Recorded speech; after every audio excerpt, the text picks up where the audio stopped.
오늘은 인류 역사 속에서 가장 미스터리한 문명 중 하나인 아틀란티스와 그 관련 고대 문명들의 이야기를 깊이 파헤쳐 보겠습니다. 영상 시청하시기 전에 구독과 좋아요 부탁드립니다. 전설 속에서 찬란했던 아틀란티스는 하루아침에 사라졌다고 전해지는데 과연 그 실체는 무엇일까요? 많은 과학자들이 아틀란티스라고 주장하는 지역은 여러 곳이 있지만 그 중에 오늘은 사하라의 눈, 미노스 문명, 아조레스 제도, 그리고 쿠바 인근의 구조물에 대해 알아보겠습니다.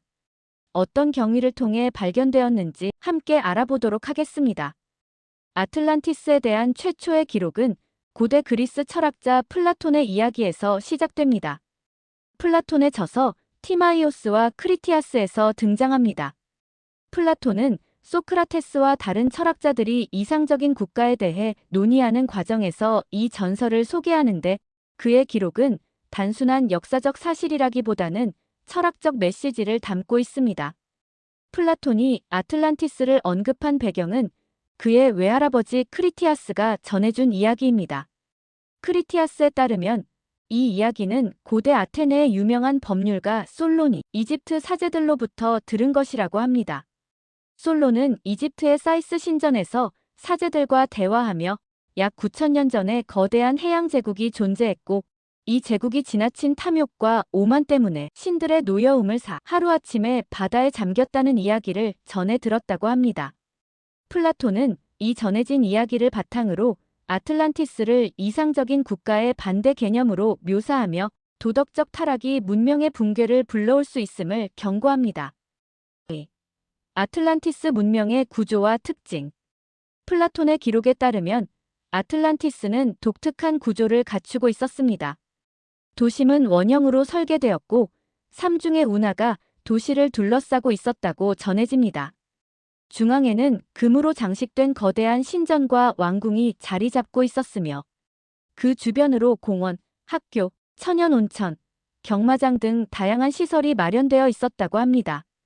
또한 이 도시는 풍부한 천연 자원을 보유하여 금과 은, 구리 등이 다량 매장되어 있었고 건축물들은 검은색과 빨간색 돌로 화려하게 지어졌다고 전해집니다. 하지만 이러한 찬란한 문명도 단 하루 만에 지진과 해일 등의 대재앙으로 인해 바닷속으로 가라앉아 버렸다는 것이 플라톤의 설명입니다. 아니면 철학적 상징인지는 여전히 논란의 대상입니다. 이제 아틀란티스와 관련하여 여러 후보지 중 하나인 사하라의 눈에 대해 알아보겠습니다. 사하라의 눈은 모리타니아 중앙부에 위치한 거대한 리차트 구조로 약 40km에서 50km의 지름을 가진 독특한 동심원 모양의 지형입니다. 미국의 우주 탐사와 위성 촬영 기술 발전 덕분에 처음 주목받게 되었습니다. 우주에서 촬영된 선명한 사진 속에서 사막 한가운데 위치한 이 원형 구조가 눈에 띄게 포착되었고 이후 지질학자들의 연구를 통해 플라톤이 묘사한 아틀란티스와 유사한 점이 많다는 주장이 제기되었습니다. 사하라의 눈은 자연적인 침식 작용과 지질학적 과정을 통해 형성된 것으로 밝혀졌지만 그 크기와 형태가 아틀란티스 전설과 닮아 있어 여전히 많은 이들의 관심을 받고 있습니다. 다음은 미노스 문명입니다. 미노스 문명의 중심지는 오늘날 그리스 크레타 섬으로 동부 지중해 지역에서 번성했던 고대 문명 중 하나입니다.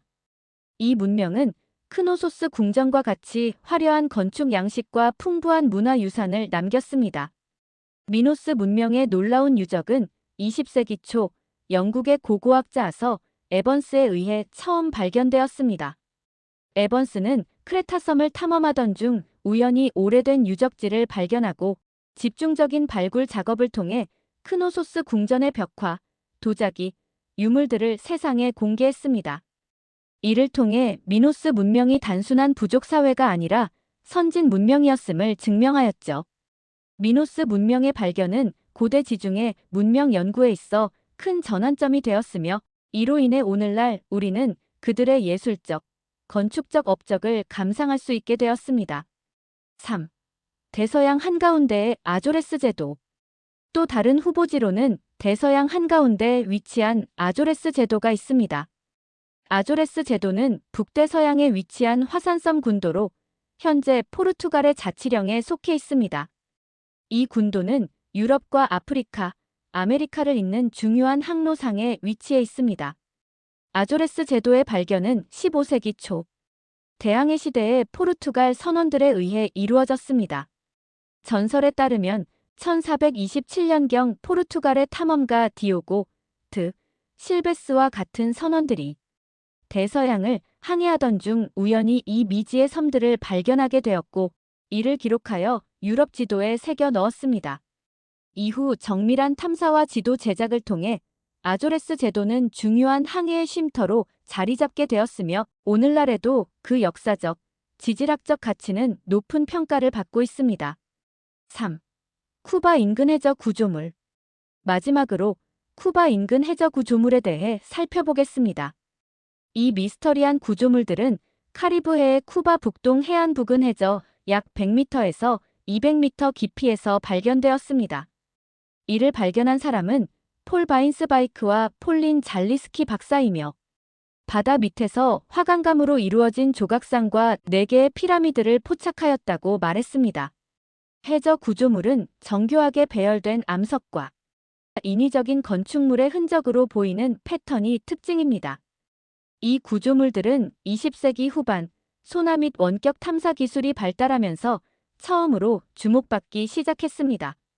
미국과 쿠바의 해양 과학자들이 공동으로 진행한 해저 탐사 중 정밀 소나 스캔과 해저 촬영 기술을 통해 이 미스터리한 형상들이 기록되었으며 당시 연구팀은 이 구조물이 자연적인 암석 배열인지 아니면 고대 문명의 잔재인지를 두고 논쟁했습니다.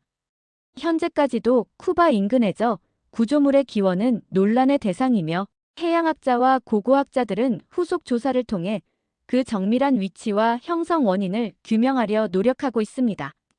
이처럼 아틀란티스 전설은 플라톤의 전해 들은 이야기에서 시작하여 여러 고대 문명과 미스터리한 지형, 구조물들을 통해 오늘날까지 많은 이들의 호기심을 자극하고 있습니다.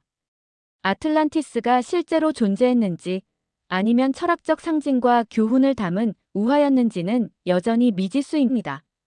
또한 사하라의 눈, 미노스 문명, 아조레스 제도, 쿠바 인근 해저 구조물 등 각기 다른 후보지들은 모두 우리에게 잃어버린 고대 문명의 신비를 상기시켜줍니다. 여러분은 이 모든 이야기에 대해 어떻게 생각하시나요? 아틀란티스와 관련된 미스터리한 유적들은 단순한 신화일까요? 아니면 실제로 존재했던 고대 문명의 증거일까요? 여러분의 생각과 의견을 댓글로 남겨주세요. 여러분의 의견은 앞으로의 연구와 토론에 큰 도움이 될 것입니다. 오늘도 흥미로운 고대 문명의 이야기와 미스터리한 발견들에 대해 함께 들어주셔서 감사합니다. 다음 영상에서는 또 다른 신비로운 역사의 조각을 가지고 찾아뵙겠습니다. 구독과 좋아요, 알림 설정도 잊지 마세요. 감사합니다.